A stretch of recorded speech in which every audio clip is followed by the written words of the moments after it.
예, 우리는 지금 하나님의 그 거대한 구속의 그 이야기를 살펴보고 있습니다. 하나님께서 인간에게 주시고자 하신 꿈이 있습니다. 그래서 하나님의 이 꿈은 하나님이 다스리는 그 나라에서 하나님 주시는 그 복을 누리는 겁니다. 그러니까 아주 복되게 살아가는 겁니다. 이 복되게 살아가는 걸 통해서 이 복의 원천이 하나님이심을 고백하면서 그분께 영광 돌리는 것. 그래서 하나님께서 영광 받으신, 이게 최종적인 하나님의 꿈이고 또 처음부터의 꿈이셨습니다. 그런데 인간이 범죄함으로 하나님 나라의 이 복을 잃어버렸고 하나님 나라에서 쫓겨났습니다. 그러나 우리를 향한 하나님의 이 꿈은 여전히 지속되었습니다. 하나님은 포기하지 않으시고 우리에게 원래 주시고자 했던 이 하나님 나라의 이 복을 위해서 역사 속에서 거대한 계획을 세우셨습니다. 그리고 이 계획을 역사 속에서 한 민족을 부르시고 그 민족의 그 역사 속에서 하나하나 진행해 가시면서 예수 그리스도를 통해서 이제 완전히 성취해 버리셨습니다. 우리는 이걸 뭐라고 하냐면 바로 구속사다 이렇게 말합니다.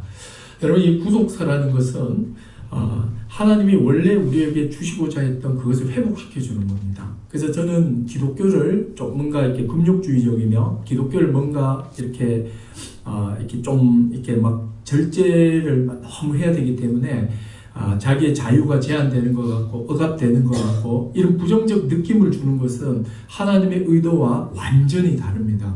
하나님은 우리를 억압하거나 우리를 이렇게 속박하기 위해서 만드신 게 아니에요. 누구보다 우리가 아주 복되게 살길 원하십니다.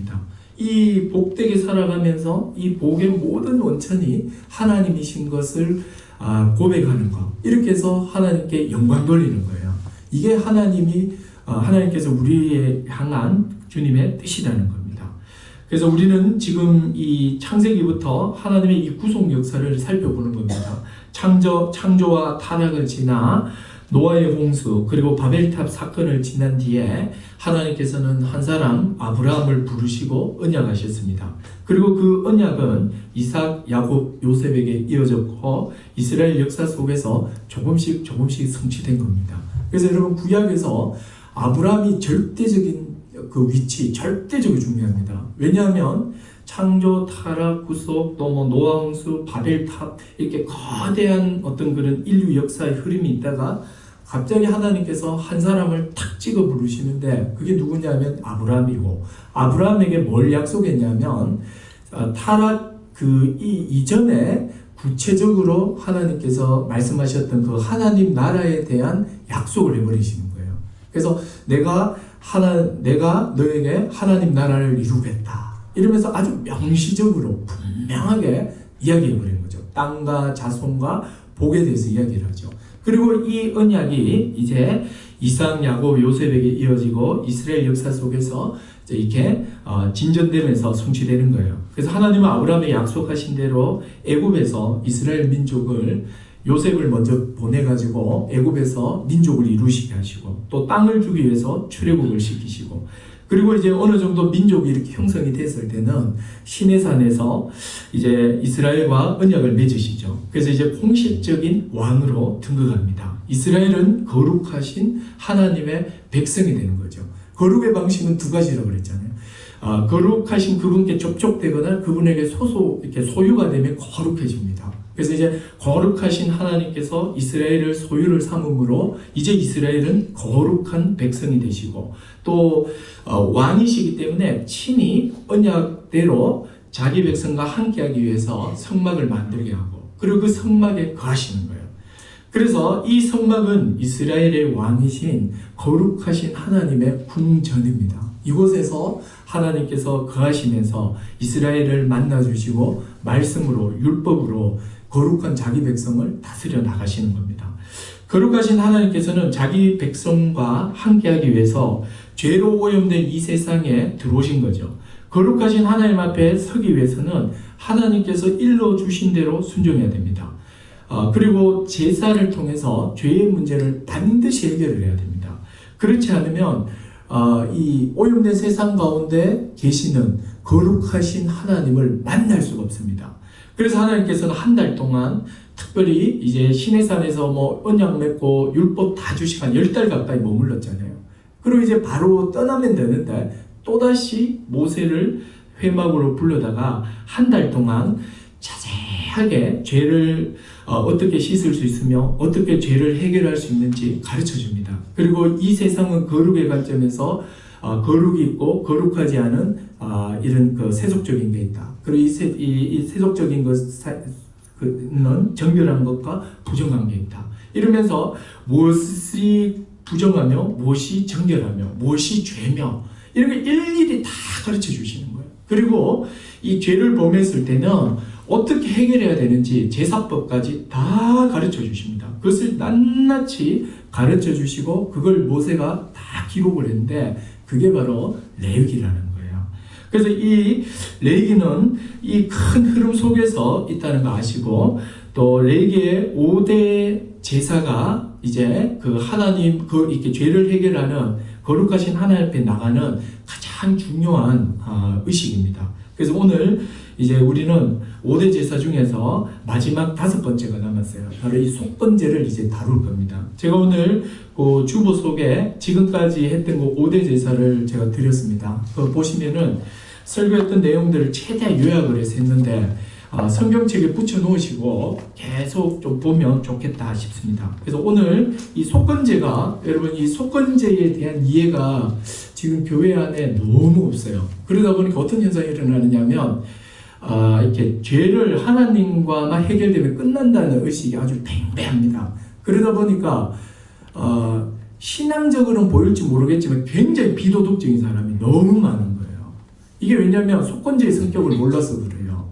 하나님과 죄가 해결되면 끝입니까? 천만에요. 오늘 이 속건제를 오늘 한번 들어보십시오. 하나님께서 자기와 하나님과의 그 관계에 있어서 죄 문제를 4가지 제사를 통해서 다루게 하셨죠. 그리고 이제 마지막 속건제를 탁 말씀하시면서 이 죄의 그 어떤 피해, 죄로 인한 그 결과가 어떻게 미치고 또 그것을 어떻게 처리해야 되는지를 잘 설명하고 있습니다. 자, 표를 보시면 지난 시간에 살펴본 대로 속죄제라는 거는요 4번째 그거잖아요. 그거는 이제 정결제다. 그래서 죄로 인한 오염을 해결하기 위해서 드리는 게 속죄제죠. 그러면 속건제는 뭐냐면 죄를 딱 짓게 되면 죄 때문에 피해가 발생하게 되어 있습니다. 그죠?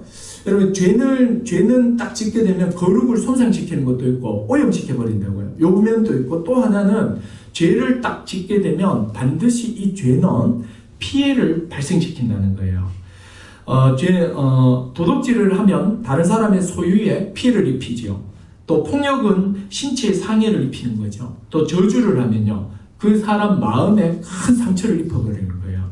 그래서 모든 죄는 피해를 입히게 됩니다. 속건제는 죄로 인한 피해를 배상하는 제사입니다. 히브리어로 아쌈이에요, 아쌈. 이게 이제 죄에 대한 책임과 배상이에요, 배상. 보상이란 표현보다는 배상이 맞습니다. 죄로 인한 피해에 대해서 내가 책임지는 거예요. 그게 배상입니다. 참고로 속건제라고 할 때 이 건은요, 허물건자입니다. 자, 죄의 처리와 관련되어 있기 때문에 속죄제와 좀 비슷해 보이죠. 자, 보십시오. 속죄제도 죄의 처리와 관련된 거예요. 그죠? 그런데 속건제도 죄로 인한 그 결과를 처리하는 문제잖아요. 그러다 보니까 이게 좀 비슷한 것 같죠. 그런데 많이 달라요. 먼저 속죄제는 죄의 오염으로부터 깨끗하게 드려진 정결제입니다. 그리고 제물이 달라요. 여러분, 속죄제는 제물이 뭘 썼습니까? 수송아지, 암수염소, 어린 암양, 비둘기 다양하게 썼고, 또 드리는 사람의 제사장이면 소, 또 족장이면 순놈 그 양이나 염소, 평민은 그냥 양염소, 그 이도 저도 없으면 비둘기, 뭐 이런 식으로 죄를 지은 사람의 신분에 따라서 제물이 달라요. 그런데 여러분, 속건제의 제물은 이게 아주 큰 특징입니다. 수량 아니면 수컷 어린 양만 제물로 바칠 수 있습니다. 제물이요, 양이라는 한 종류로만 딱 제한되어 있습니다. 드리는 사람의 신분과 경제적 상황과 전혀 상관이 없어요. 속건제는 그 사람이 제사장이든지 평민이든지 상관없어요. 무조건 양으로, 양 중에서도 순놈을 드려야 돼요. 순놈은 더 비싼 거라 그랬죠. 속건제에서 제일 중요한 거는 제물임을 알 수 있습니다. 속건제 제사의 절차가 레위기 7장 그 1에서 7절에 나와 있습니다. 보신다는게요. 다른 제사에 비해서 굉장히 간소하게 나와 있어요. 복잡하지가 않아요. 이 사실만 보더라도 속건제에서 제사의 절차보다는 바쳐진 짐승의 가치가 더 중요한 걸 알 수 있는 거예요. 그래서 이 속죄제의 또 다른 이름이 정결제였죠. 그럼 속건제의 또 다른 이름이 뭐냐면, 그래서 이걸 뭐라고 하냐면 배상제 이렇게 말하는 거예요. 그래서 여러분들이요, 제사를 기억을 할 때 속죄제는 그냥 정결제, 죄의 오염으로부터 깨끗게 하는 거, 그리고 속건제는 죄로 인한 피해를 배상하는 배상제, 이렇게 이해를 하면 됩니다. 자, 그러면 두 번째로 이제 속건제가 뭔지는 아셨겠죠. 그러면 이 속건제가 어떤 경우에 드리는가, 요걸 또 한번 살펴보면 더 분명해져요. 오늘 우리 말씀 읽었잖아요. 5장 14절부터 6장 7절까지는 속건제를 드려야 할 경우를 세 가지로 나누어서 말하는 거예요. 이것도 조금 이렇게 기술하는 내용이 다른 제사와 차이가 있죠. 어떤 면에서 차이가 있습니까? 다른 제사들은 다 재물에 관심을 갖잖아요. 그죠? 이럴 때는 이런 재물, 저런 재물, 이렇게 하고 저렇게 하고, 이렇게 나와요. 그런데 속건제는 뭐가 나오냐면, 속건제를 드려야 되는 세 가지 경우를 굉장히 자세하게 설명을 하고 있어요. 자, 첫 번째 경우입니다. 5장 14절, 15절 한번 읽어보십시오. 5장 15절에서, 맞죠? 예, 15절입니다. 자, 같이 한번 읽어보겠습니다. 시작. 누구든지 여호와의 성물에 대하여 부지 중에 범죄하였으면 여호와께 속건제를 드리되 내가 지정한 가치를 따라 성소의 세겔로 몇 세겔 은에 상당한 흠없는 수량을 양떼 중에서 끌어다가 속건제로 드려서 됐습니다. 그죠? 이게 저도 언뜻 읽었을 때 도대체 무슨 말 하는지 모르겠더라고요. 그래서 제가 이제 공동번역, 타번역 이렇게 다 이렇게 살펴보니까, 뭐 영어 성경도 잠깐 보니까 이게 복수인지 단수인지 알고 싶어서 보니까 여호와의 성물은 복수더라고요. 복수로 이루어져 있고, 다양하게 보니까 이게 굉장히 쉬운 말이었어요. 근데 이게 지금 너무 우리가 쓰지 않는 어투로서 성경을 이렇게 막 써놓으니까 이게 되게 어렵게 느껴지는 거예요. 이게 뭐냐면, 언제 속건제를 드려야 되냐면, 배상제를 드려야 되냐면, 첫 번째예요. 여호와의 성물을 부지 중에 모르고 인지하지 못하는 상태에서 범죄를 하면 속건제 드려야 돼요. 자, 여기서 성물은요, 문자적으로 거룩한 물건인데 복수로, 이게 영어 성경에 보면 이 복수로 돼 있어요. 복수가 돼버리면 제사장에게 주어진 제물을 의미합니다. 그럼 제사장에게 우리가 그 5대 제사에 보면은 어떻습니까? 번제 말고는 이렇게 제사를 드리면 일정 부분이 제사장에게 제사장의 몫이 있죠. 소제도 제사장의 몫이 없고, 화목제 같은 경우에도 뒷다리가 누구 거였습니까? 제사장 거죠. 제사장께 딱 드려진 것은 성물이에요. 하나님의 것이에요.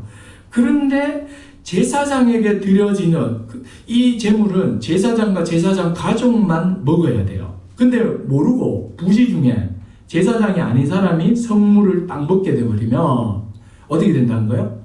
이거는 이때 속건제가 돼요. 처음에는 자기가 모르고 먹었어. 딱 먹고 나니까 누가 가는 거죠. 그거 제사장께 드려진 거다. 이래 되는 거예요. 이러면 모르고 자기가 하나님의 것에 손을 댔죠. 이럴 때는 배상을 하라. 이렇게 나오는 거예요. 배상을 하는데 어떻게 배상을 하느냐 하면 15절에 보면 나오죠. 15절에 보세요. 속건제를 드리는데 그러니까 모세죠. 모세 네가 지정한 가치를 따라 성소의 세겔로 몇 세겔 은상당한 흠없는 수장 양떼 중에 끌어다가, 이 되게 어렵죠. 이 무슨 말이냐면요. 네가 지정한 가치를 따라서 성소의 세겔로 몇 세겔 은에 상당한 흠없는 수장을 드리라. 속건제를 반드시 드릴 때는 흠이 없는 수량이어야 돼요. 조금의 흠이라도 있으면 안 돼요. 근데 이 사람이 이제 제일 볼품없고 약한 수량을 이렇게 드릴 수가 있잖아요. 여러분, 속건제에서는 중요한 게 뭐라고 그랬습니까? 절차보다 중요한 게 재물이 굉장히 중요해요. 수량만이라고 하면 안 돼요. 사람이 이제 딱 이 자기가 속건제 드리려고 하니까 막상 드리려고 하니까 수량 중에서 좋은 놈은 다 빼버릴 수 있잖아요. 그래서 하나님께서 일정 수준의 수량을 반드시 드리도록 하기 위해서 돈으로 환산해 놓은 거예요. 모세가 지정한 수량의 일정 가치를 성소에서 사용하는 세겔 단위로, 이게 지금 단위까지 다 정하는 거예요. 단위가 다 달랐던 것 같아요. 성소 세겔, 그러니까 세겔이라는 게 그 그람입니다. 그람. 그러니까 무게의 단위입니다. 그러면 이 단위가 성소에서 쓰는 단위도 있고 일반에서 쓰는 단위가 있을 거잖아요. 근데 네가 이렇게 양을 가치를 정하는데 어떻게 정하냐면 성소에서 쓰는 세겔 단위로서 몇 세겔 이렇게 정의하는 거예요. 그러면 그 세겔에 해당하는 양을 잡아다가 하나님께 드리라는 거예요. 복잡한 것 같은데 쉽게 이야기하면 모세가 야, 너 100만 원짜리 수장으로 드려라. 그러면 100만 원, 시세 100만 원에 해당하는 양을 잡아야 되는 거예요. 그래서 드리라는 거예요. 그죠? 어떤 사람이 여호와의 성물을 모르고 먹었거나 건드립니다. 그러면은 양우리에서 흠없는 양, 그래서 일정 금액 이상 되는 그 양을 잡아다가 하나님께 드리라는 겁니다. 그리고 또 여기에 그치면 안 돼요. 16절에 한번 보세요.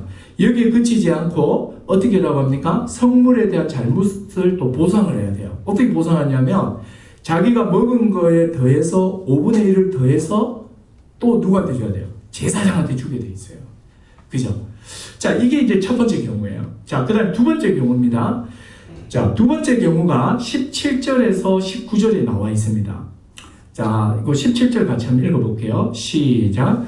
만일 누구든지 여호와의 계명 중 하나를 부지 중에 범하여도 허물이라 벌을 당할 것이다.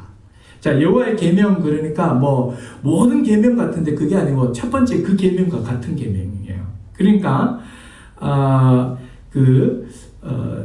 이 두 번째 경우는 저거예요.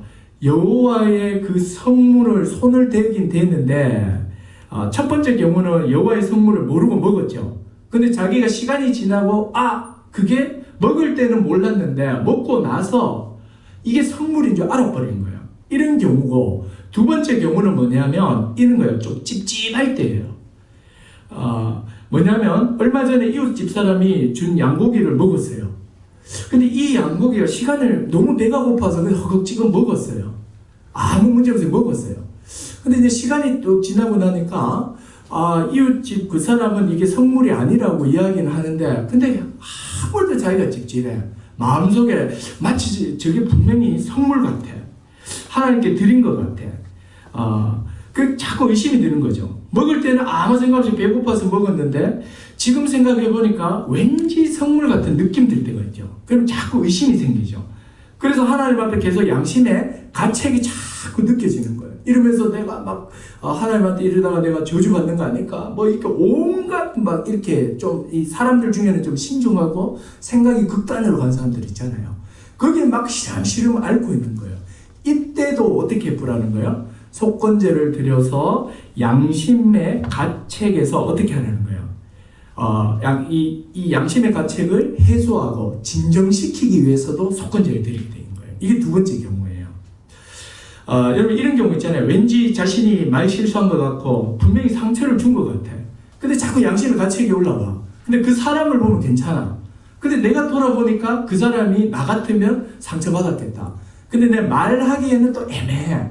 근데 기도하거나 마음으로 이렇게 막 생각해보면 자꾸 양심의 가책이 느껴진단 말이에요. 내가 말을 큰 실수한 것 같고, 그럼 혼자 막 내가 왜 그랬지 막 이러고 있고, 이러면서 자꾸 이렇게 마음이 무거워져요. 이런 경우를 말하는 거예요. 이때 어떻게 하라는 거예요? 바로 속건제를 드리라는 거예요. 그러면 신약적으로는 어떻게 하면 될까요? 있는 그대로 하나님 앞에 고백을 하고 결단을 하면 돼요. 하나님, 제가 말을 실수한 것 같아서 제 마음이 무겁습니다. 혹시 저로 인해 저 사람이 상처 입었다면 제가 형제를 해롭게 했음을 고백합니다. 말에 실수 없는 자로 살겠습니다. 이렇게 딱 고백하고 결단하면 탁 그냥 터는 거예요. 그걸 계속 가지고 있지 말라는 거예요. 그러니까 두 번째 경우는 뭐냐면 이렇게 사람들 중에 양심이 되게 민감한 사람들이 있다고요. 이런 사람들이 양심의 그 어떤 가책과 그 무게 때문에 힘들어할 때 해소하는 법으로 이걸 주신 거예요. 이 두 번째는 이제 이해가 되시죠? 자, 이제 세 번째요. 자, 이 세 번째가 속건제물의 특징을 가장 잘 나타냅니다. 세 번째가 6장 1절에서 7절까지 나와 있습니다. 가장 흔하게 발생하는 경우예요. 세 번째 경우는 첫 번째와 두 번째 경우가 완전히 다른 문제예요. 이거 성물을 건드린 문제가 아니고 세 번째 문제는 여호와 앞에서의 신실함의 문제예요. 자, 한번 보세요. 6장 한번 보십시오. 6장 2절 한번 보십시오. 2절 같이 한번 읽어볼게요. 6장 2절 시작. 누구든지 여호와께 신실하지 못하여 범죄하되 곧 이웃이 맡긴 물건이나 전당물을 속이거나 도둑질하거나 착취하거나 사실을 부인하거나 이렇게 나오죠. 자신의 범죄를 여호와의 이름으로 맹세하면서 자기 범죄를 가리는 경우입니다. 이게 법정에서 하는 경우예요. 거짓말을 해놓고는 내가 하나님 앞에서 맹세한다. 난 그런 적 없다. 이러는 거예요. 그게 지금 세 가지 경우가 나오는 거예요. 첫 번째 경우는 이웃이 이제 맡긴 물건이나 전당물을 속일 경우죠. 이웃이 이제 잠시 멀리 가게 됐어. 그래서 이 소중한 물건을 이제 맡기고 가는 거죠.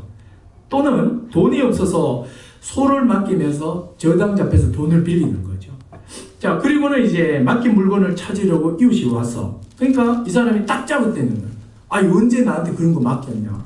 생사람 잡는다. 하나님 앞에서 내가 맹세하는데 내가 가져간 적 없다. 그리고 또 이렇게 자, 내 돈을 빌려간 돈 줄 테니까 소를 내놔라. 네 언제 소를 맡겼냐? 양을 맡기지 않았냐? 이러면서 또 딱 잡아떼는 거예요. 이런 경우입니다. 이런 경우에 이것이 발각이 되면 이런 경우에 속건제를 또 드려야 돼요. 또 두 번째 경우도 있어요. 그게 3절의 경우입니다. 2절이죠. 2절에 보면 또 있죠. 도둑질하거나 착취해놓고 사실을 부인할 때 분명히 훔치고 품삯을 변경해놓고는 하나님의 이름을 걸고 맹세한다. 그런 적 없다. 내가 언제 하루 일당 10만 원 주기로 했냐? 5만 원이야 5만 원. 이런 식으로 발뺌하는 거예요. 또 남의 이름 물건을 주고도 부인하는 거죠. 딱 주놓고는 내 거라고 하나님 이름으로 막 맹세하는 거예요. 이런 죄를 범하면 속건제를 드리도록 합니다. 자기 이익을 도모하기 위해서 거룩하신 하나님 이름을 악용하고 부끄럽게 하여 하나님께 심각한 피해를 입히면 하나님께 보상을 해야 돼요. 그 보상이 뭐냐면 반드시 속건제로서 보상을 해야 돼요. 그래서 반드시 속건제로 하나님께 배상을 하도록 되어 있고, 그리고 또 한 가지는 이게 물론 이제 사실로 드러났을 때죠. 드러나게 되면 피해자에게 원래 물건과 함께요 20%를 더해서 배상해야 돼요. 이 부분이 우리가 주목해서 보셔야 돼요. 속건제의 아주 독특한 특징은요, 죄로 인해 피해가 발생을 하면 정확하게 분명하게 배상하도록 하고 있는 거예요. 죄를 짓게 되면 반드시 피해가 발생을 해요. 그 피해는요, 하나님에게 피해를 입히게 되고 사람들에게 피해를 입히게 됩니다. 동시에 발생을 해요. 그래서 죄로 인한 피해를 배상하지 않으면 그 죄는 용서함을 받을 수 없습니다. 속건제는 실제적인 배상을 하도록 규정하죠. 하나님께 대해서는 속건제를 드림으로 하나님께 그 입힌 이름을 하나님이 어떻게 피해를 입은 거예요? 하나님의 이름이 수치당했고 하나님의 이름이 악용당했잖아요. 그래서 거기에 대한 배상을 속건제로서 해야 되고, 이웃에게 입힌 피해는 5분의 1을 배상해야 돼요. 양 한 마리를 속였다면 양 한 마리와 함께 거기에 20%를 더해서 120만 줘야 된다고요. 100만 원이라면. 이렇게 반드시 하도록 되어 있습니다. 여러분, 이 사실을 정말 잘 이해해야 돼요. 지금 이제 이 속건제에 대한 우리가 이해가 조금 교회 안에 없어요. 없다 보니까 하나님과 나와 관계만 다 괜찮으면 문제가 자꾸 없다는 생각이 있어요. 여러분, 아주 오래전에 영화 밀양이라고 있었죠. 전도연이 주연입니다. 극중 이름이요, 신혜예요. 신혜. 믿을 신의 사랑했자예요. 이게 아주 그냥 기독교를 이렇게 표방한 것 같아요. 이 여자 이름에 애자 잘 안 쓰거든요. 이 기독교인 아니면 잘 안 써요. 근데 이 믿음과 사랑인 듯한데 이 신혜가 이상해. 이게 전도연이 합시다. 전도연이 남편을 이제 교통사고로 잃어버려요. 그리고 이제 어린 아들과 함께 큰 고통을 당하면 아는 사람하고 있기기 싫어요. 막 동정받는 것도 싫고 또 물어보는 것도 싫어요. 큰 고통을 당하면 사람은 아무도 모르는데 가쁩니다. 교회에서도 이렇게 상처받으면 보통 이렇게 교회를 떠나면 보통 다 어디 가는지 아세요? 어디 갈까요? 아무도 모르는 아주 큰 교회에 그냥 쏙 들어가 버리죠. 근데 그거 가면 이제 같은 사람 또 만나요. 그죠? 이게 사람의 특징이에요. 큰 상처를 받으면 아는 사람이 없는 곳으로 숨게 되어 있습니다. 그래서 이 전도연이 이제 어린 아들을 데리고 밀양이라는 아주 그 작은 소도시에 가는 거죠. 거기 가서 이 피아니스트의 꿈은 못 이루었지만 피아노 학원 하면서 나름대로 띵까띵까 하면서 아주 그냥 쾌활하고 아무 문제 없이 살아갑니다. 그러다가 어느 날 이 아들이 납치를 당하게 되고 이 아들이 결국은 납치범에게 살해를 당합니다. 완전히 이 정신줄이 나버리겠죠. 그래서 완전히 엄청난 큰 고통을 당해요. 근데 그때 전도를 받아서 교회를 가게 되는 거예요. 그래서 그 교회에서 성도들의 위로와 하나님의 말씀의 위로를 받고 회복이 됩니다. 어디까지 회복됐냐면 자기 아들을 죽인 살인범을 내가 용서를 해야겠다. 용서까지 하기로 결심을 해요. 그래서 이제 전도연이 이 용서를 전하기 위해서 이제 그 면회를 갑니다. 근데 자기 아들을 죽인 살인범이 이렇게 말해요. 나는 이미 하나님께 회개를 했고 용서를 받았습니다. 이렇게 말을 딱 해버려요. 이 시내는 충격을 받고 그 시간부로 신앙을 떠나버려요. 이 영화는요, 현재 그 한국 기독교 민낯을 그대로 보여주는 거예요. 하나님께 용서받으면 그뿐이고 자신의 행위로 좀 끔찍한 고통에 대해서는 무감각한 거예요. 하나님과 관계가 중요하고 하나님께만 용서받으면 그만이다 생각하는 거예요. 여러분 정말 그런가요? 하나님께서는 죄로 인한 피해를 반드시 보상하도록 해요. 실제적으로 그 피해를 보상하게 하죠. 하나님에 대해서는 속건제로, 사람에 대해서는, 이웃에 대해서는 20%를 더해서 보상하게 되어 있는 거죠. 왜 여러분 20%를 더해서 배상할까요? 왜 이렇게 할까요? 여러분 이 사람들이 이걸 우리가 잘 생각하셔야 돼요. 교통사고가 이렇게 났을 때 그냥 내가 80 잘못했어. 그럼 보험회사 와서 그래 내 80%에 내 책임질게. 그러면 이제 다 끝이라고 생각합니다. 여러분 정말 끝일까요? 진짜 교통사고가 나면 내가 보험료를 했으니까 80% 잘못했으니까 나는 80%의 책임을 내가 내는 돈으로 해결하고 그 사람과 끝이다. 내가 만날 일 없다. 접촉할 일 없다. 끝이에요.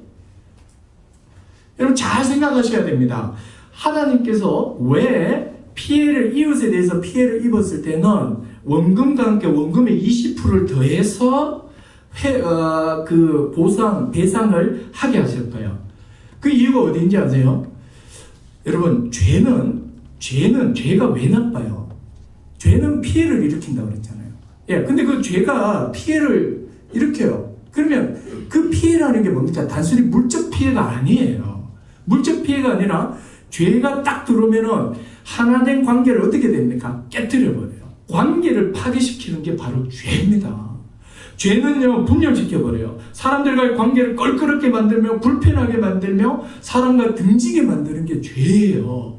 그래서 여러분 하나님께서 왜 배상을 하겠냐면 관계 회복의 그 시작이 적절한 배상이기 때문이에요. 괜찮다 해도요, 그 잘못에 대해서 내가 배상을 할 때 이제 죄로 인해 깨진 관계가 회복되기 시작하는 거예요. 그래서 하나님께서는 20%를 더해서 배상하도록 한 겁니다. 배상한 뒤에도 계속해서 관계가 회복되도록 화해를 해야 돼요.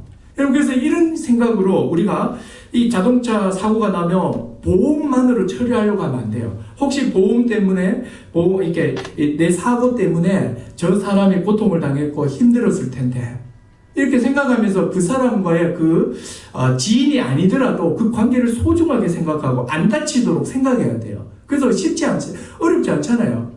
다 끝나고 난 다음에 전화를 한 통을 해서 내가 이런저런 실수를 해서 참 죄송합니다. 처리는 잘 됐습니까? 이렇게 한마디 딱 해주면 좋잖아요.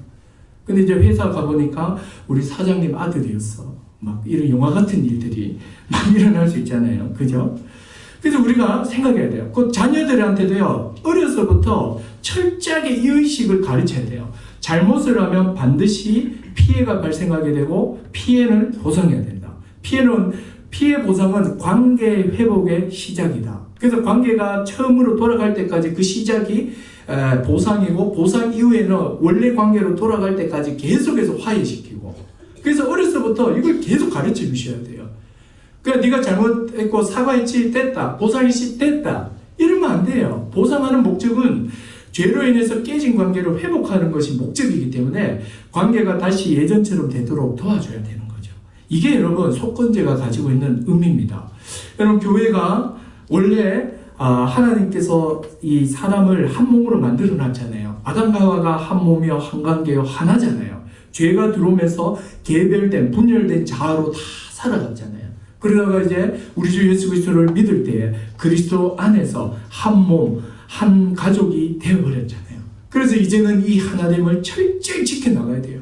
하나됨을 지켜나갈 때 잘못이나 죄에 대해서 아주 명확하게 하고 또 배상도 명확하게 하면서 관계를 지키려고 애를 쓰셔야 돼요. 여러분 이 의식은 어려서부터 계속해서 가르쳐야 되는 거죠. 자, 이제 마지막 세 번째인데요. 속건제에 제가 이제 의미를 좀 말씀을 드리겠습니다. 자, 속건제의 의미를 알기 위해서는 죄의 성격을 알아야 돼요. 속죄제에 나타난 죄의 성격은 거룩을 손상시킨다는 거예요. 죄는 거룩을 손상시켜요. 그러면 속건제에 나타난 죄의 성격은 뭐죠? 죄는 반드시 무엇을 발생시킵니까? 피해를 발생시키는 거예요. 죄는 이웃과의 관계뿐만 아니라 하나님과의 관계에도 악영향을 끼칩니다. 그래서 죄는 반드시 피해를 입혀 관계를 손상시켜버립니다. 이웃에 대하여 죄를 범하게 되면 관계가 손상되고, 그래서 관계를 회복하기 위해서 반드시 내가 입힌 손해에 대해 보상을 해야 하고, 보상을 통해서 관계 회복을 목표로 삼아야 돼요. 이렇게 할 때 이제 완전히 끝나는 거예요. 봉처리했다고 끝나는 게 아니라니까요. 전화 한번 딱 하고 이제 끝나는 거예요. 아, 그래, 저 잘 처리하셨습니까? 제가 좀 더 주의했으면 괜찮았을 텐데, 저 때문에 애 많이 쓰셨죠? 다음부터 내가 더 운전 조심하도록 하겠습니다. 안 다쳐서 천만 다행인 것 같습니다. 이렇게 딱 하고 이제 종결되는 거예요. 그리고 이제 혹시라도 어디서 만났을 때 어떻겠습니까? 그죠?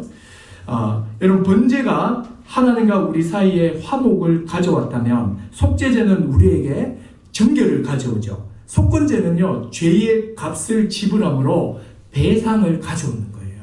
이게 여러분 속건제입니다. 속건제는 죄의 값을 치름으로 하나님과 이웃에게 입힌 피해를 보상합니다.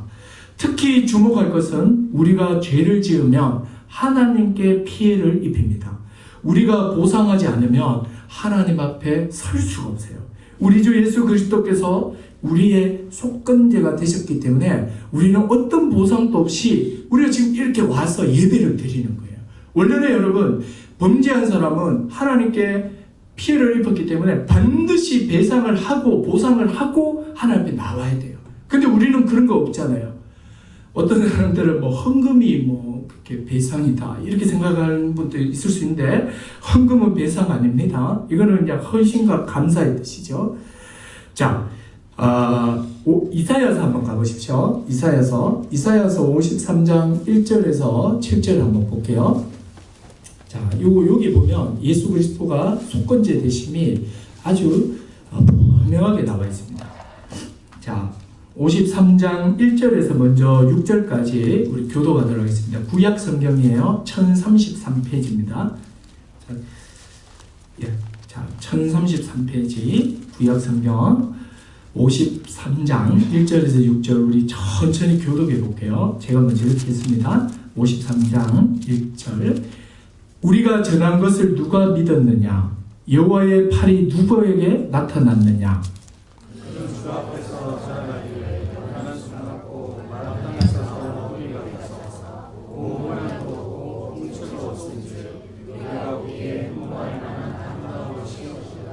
그는 멸시를 받아 사람들에게 버림받았으며 강고를 많이 겪었으며 질고를 아는 자라. 마치 사람들이 그에게서 얼굴을 가리는 것 같이 멸시를 당하였고 우리도 그를 귀히 여기지 아니하였도다.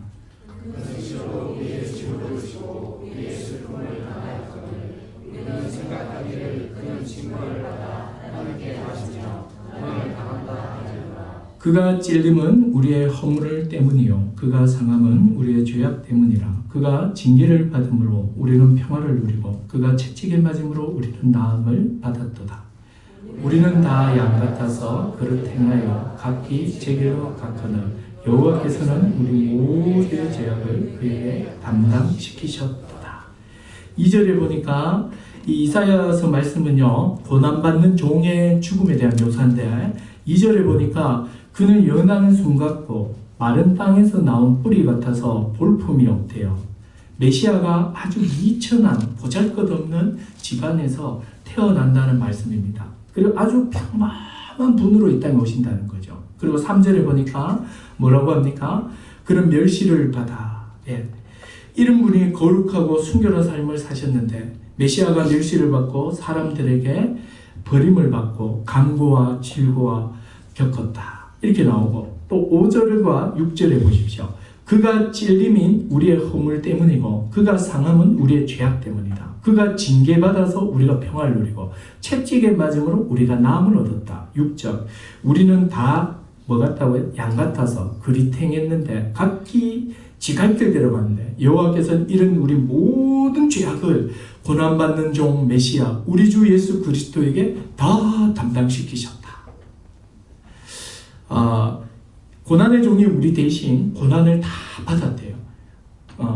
고난의 종인 메시아가 우리의 죄의 형벌을 다 감당했다는 지금 속죄 개념을 쓰고 있습니다. 그리고 여러분 또 한번 7절 한번 보세요. 7절 보면 또 뭐라고 이야기를 합니까? 같이 읽어볼게요. 시작. 그가 곤욕을 당하여 괴로울 때도 그의 입을 열지 아니하였으며 마치 도수장으로 끌려가는 어린 양과 털 깎는 자 앞에 잠잠한 양같이 그의 입을 열지 않았다.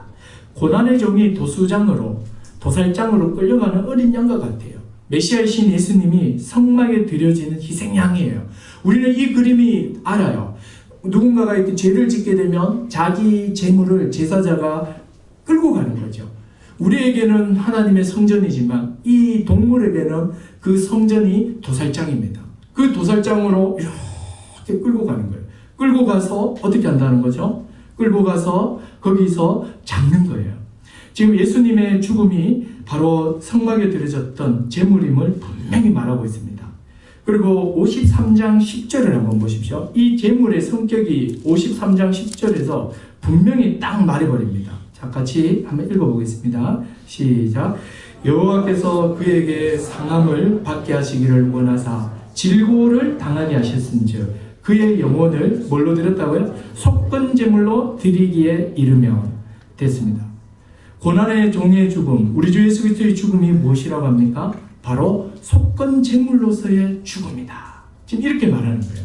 예수님의 죽음은 우리 죄에 대한 배상으로서의 죽음이라는 거예요. 그게 지금 예수 그리스도 하나님께서 우리 죄로 인한 피해 보상을 자기 아들 예수 그리스도를 통해 속건 제물로 받으심, 이게 있다는 거예요. 이제 우리는 하나님께 보상할 게 없다는 거예요. 우리는 죄를 지음으로 하나님께 피해를 입혔는데 그 모든 보상을 그리스도의 죽음을 통해서 이미 하나님이 받으셨다. 이렇게 말하는 거예요. 그래서 우리는 보상으로, 보답으로 하나님 앞에 나오는 게 아니에요. 하나님이 이미 그 아들 예수 그리스도를 통해서 속건제물로 받아버리신 거예요. 놀라운 이야기죠. 속건제 역시요, 우리 주 예수 그리스도를 드러내요. 근데 여러분 여기서 한 가지 놓쳐서는 안 되는 게 이웃에게 발생시킨 피해는요 그대로 남아있다는 사실입니다. 이것까지 다 처리했다고 생각하니까 문제가 생기는 거예요. 이웃에게는 실제적으로 배상을 해야 돼요. 하나님께서는 예수 그리스도를 통해 배상을 다 받으셨어요. 그러나 이웃에 대한 그 죄의 피해는 이웃에게 남아있기 때문에 어떻게 해야 됩니까? 하나님부터 배상받았고 용서받은 자로서 그 사람을 용서해야 되고 용서를 구해야 하고 관계를 회복시켜야 되는 거예요. 이제는 우리가 이렇게 하나님부터 큰 은혜를 받아 죄 용서하면 물론이요 배상까지 다 해버린 자이기 때문에 우리가 가해자였던, 우리가 피해자였던, 우리는 이제 사람들의 그 죄 문제에 대해서 우리는 가서 가해자라면 용서를 비고 피해자라면 용서를 해줘야 되는 거예요. 이게 실제로 남아있는 거예요. 그런데 사람들은 하나님께 용서받았으니까 실제 남아있는 죄의 문제는 또 해결됐다 이렇게 보는 거예요. 아까 그 살인자처럼요. 여러분, 이런 종교가 어디서? 이건 기독교가 아니에요. 이거는 그 영지주의 영향을 받은 이건 플라톤교예요. 어디 이런 종교가 어디 있습니까? 분명히 구약에서 하나님께서는 피해를 입으면 반드시 이웃에게 그 피해를 해결하도록 하잖아요. 자, 이웃에 행한 피해는 남아있으므로 우리가 용서받은 자로서 먼저 가서 피해를 보상하고 관계를 회복할 수 있는 자가 되었습니다. 그렇게 해야 하는 거죠. 자, 이제 오늘로서 이제 5대 제사가 다 끝났어요. 자, 5대 제사가 여러분 결국 뭘 말합니까? 거룩하신 하나님 앞에 나가는 길입니다. 이 세상은 죄로 오염됐고 죄가 활동하죠. 죄의 한가운데 살아가는 이스라엘이 거룩한 하나님을 만나고 거룩한 하나님 백성으로 살아가야 합니다. 하나님께서는 이 제사 제도를 통해서 시시때때로 날마다 짓는 그 죄를 해결하도록 해주셨죠. 그래서 아침 저녁으로 번제와 소제를 통해서 하나님의 진노를 해결했고, 이스라엘은 그 연기를 보면서 안도하고 한숨을 쉬고, 이 안도의 이 숨을 쉬고, 또 번제처럼 자기 자신을 드릴 것을 결심하고, 또한 소제를 통해서 자발적 순종을 하고, 그뿐 아니라 이 모든 주신 은혜에 감사하면서 화목제도 드리고, 또 죄로 인하여 오염됐을 때마다 속죄제를 통해서 자신을 정결케 하고, 또 하나님의 성물을 건드렸을 때는 배상함으로 죄 문제를 해결했는 거예요. 이렇게 이스라엘 백성들은 하나님을 예배했습니다. 이것이 이스라엘의 예배하는 삶이었습니다. 이스라엘은 자기들 가운데 거하시는 거룩하신 하나님을 5대 제사를 통해 예배했고 그분을 만났습니다. 아마 제사장의 손에는 늘 피가 묻어 있었을 겁니다. 피 없이는 하나님 앞에 나올 수 없었기 때문입니다.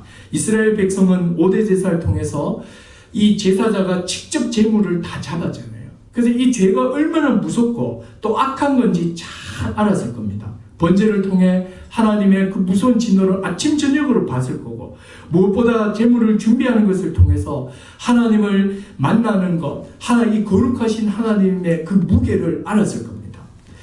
죄의 경중에 따라 신분에 따라 짐승을 준비하고, 때로는 곡식을 준비하고, 안수를 하면서 자기 죄를 다 고백을 하고, 그리고 그 제물을 가서 자기가 직접 잡고 가죽을 벗기고 각을 뜨고, 그리고 그 뜬 고기가 다 타는 걸 옆에서 다 보고, 그래서 한 사람이 예배하기 위해서는 적어도 10시간 이상의 시간이 걸렸을 겁니다.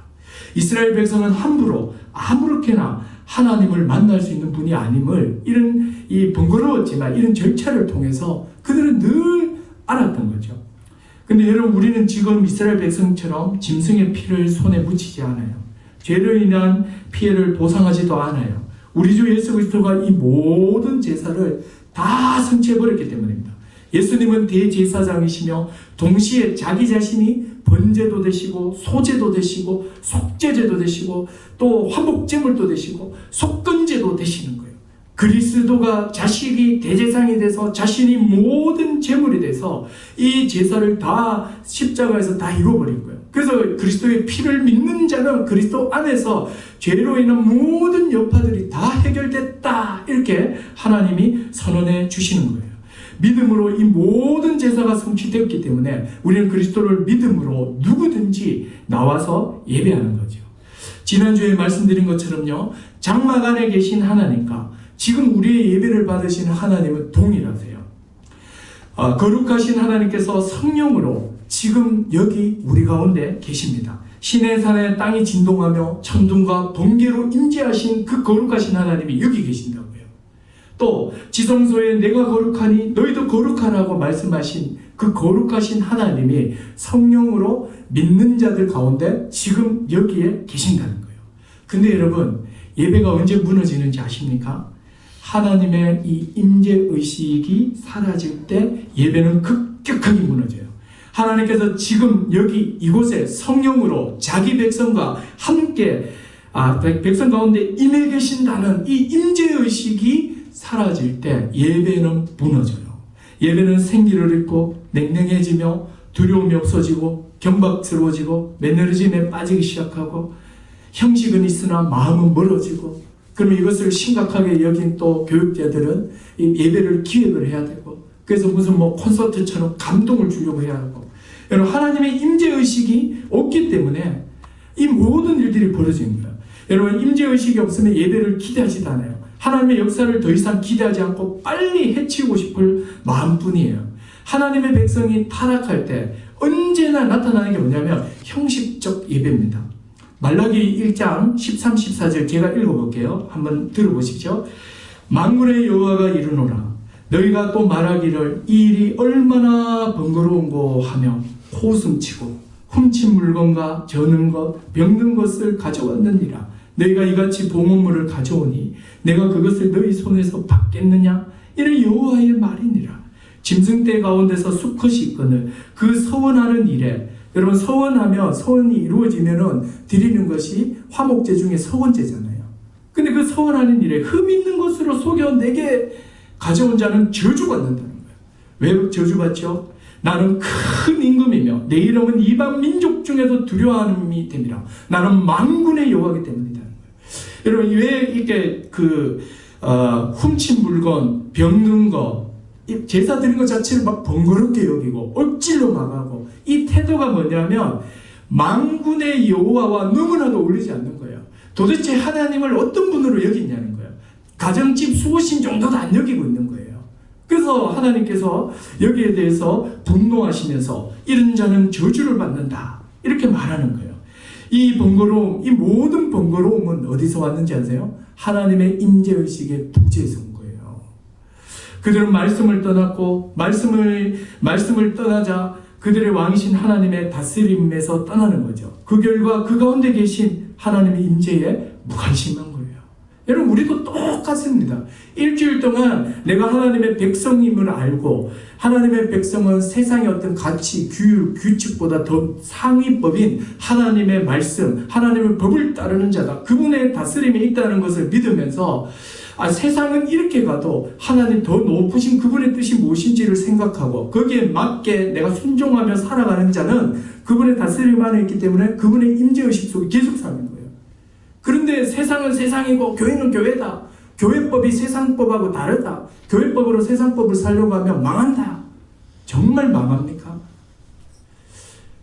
여러분, 세상에서 살아가는데 필요한 모든 지혜와 원리가 성경 속에 다 있어요. 몰라서 적용을 못할 뿐이거든요.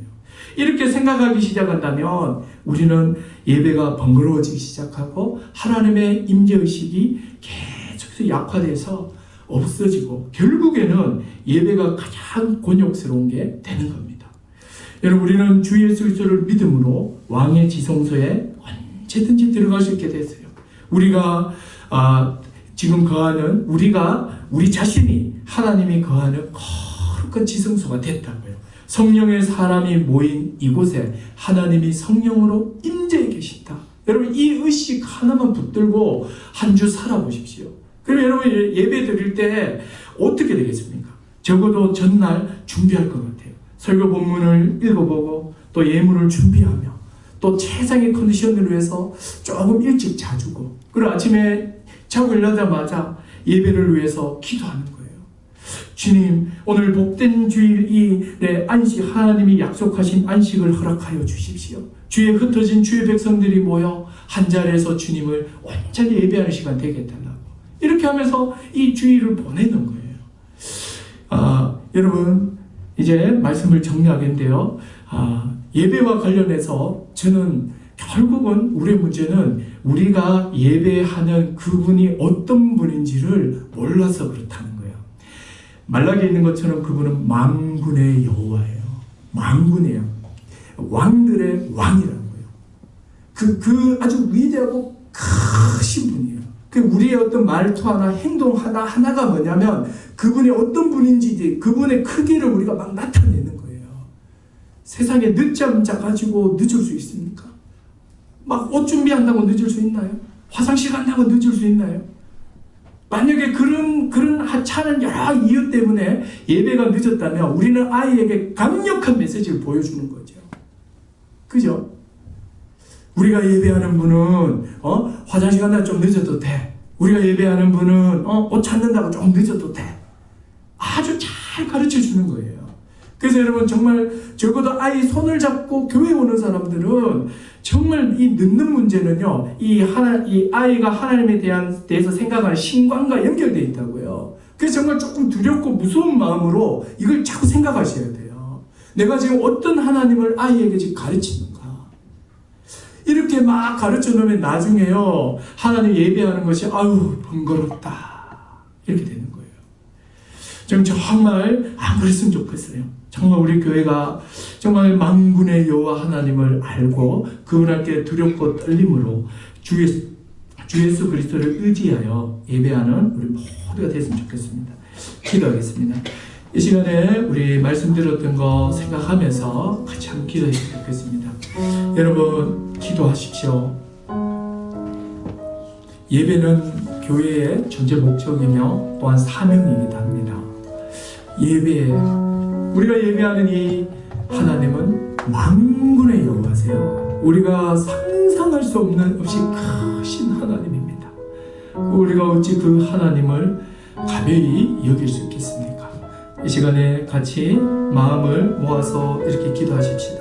하나님 두려운 마음으로 예배하는 자가 되게 하여 주십시오. 또 우리 주 예수 그리스도를 통하여 5대 제사를 성취하시고 우리로 하여금 죄로부터 해방 자유케 하셔서 온전히 예배하게 하시니 감사합니다. 온전한 예배자로 살아가게 해달라고 같이 간구와 감사로 하나님께 나가겠습니다. 기도하겠습니다. 하나님 아버지, 이 시간에 기도하기를 원합니다. 하나님 우리를 예배자로 불러주시니 감사합니다. 하나님 아버지, 우리가 하나님을 예배하는 예배자입니다. 하나님은 만군의 여호와이시며 거룩 가운데 계시는 분이시며 하나님 아버지, 주님의 영광을 날마다 보게 하시니 감사합니다. 우리 교회 모든 성도들 한 사람 한 사람 여호와 하나님을 두려워하게 하시고 하나님의 크심을 알게 하시며 하나님이 어떤 분인지를 알고 그분 앞에 온전한 예배하기를 원합니다. 또한 죄로 인하여 피를 입힌 게 있다면 우리가 묵상하며 관계를 회복할 수 있도록 은혜를 내려 주시기를 원합니다. 하나님 아버지, 다시 한 번 더 예배에 대한 우리의 마음을 새롭게 하여 주시고 우리의 예배를 온전히 받아 주시옵소서.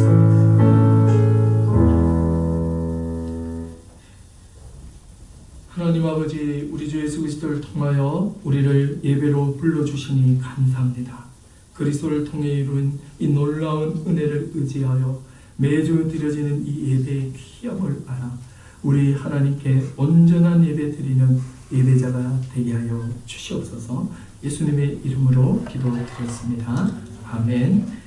주께와 엎드려 찬송 드리면서 우리 봉헌하도록 하겠습니다.